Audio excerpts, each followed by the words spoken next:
I had the wonderful opportunity to tour with the late, great Luther Vandross, and he was just a wonderful, wonderful man. He treated me so well as a new artist, touring with him. Great opportunity. My very first CD went gold being out there on tour with him.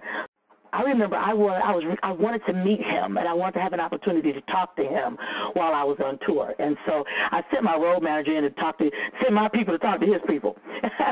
And so I remember one day we were at sound check. It wasn't long after I put that request in, and I looked up and Luther was sitting in my sound check.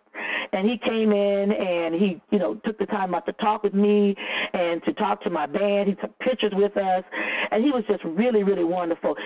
Sometimes I think sometimes if Luther went over in sound check and I didn't get a chance to sound check, he would cut his short the next day and give me extra time. So he just treated me royally. And the relationship continued even after, I was no longer on tour with him.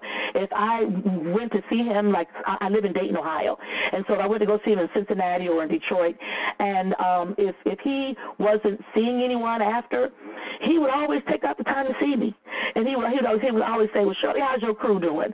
And when he felt ill, I remember I was doing a play at the Beacon Theater in New York, and I inquired as to whether or not I could go visit.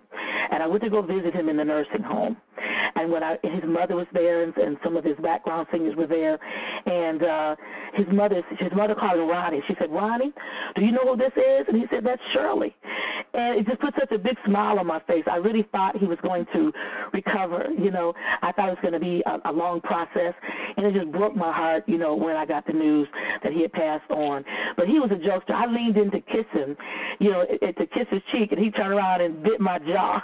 It was funny like that. He was funny. He was a jokester, and he was like he didn't actually bite me, but it was like he went in to bite me, and we just laughed. And he was just a lighthearted, just a fun guy, and just talking about a singer.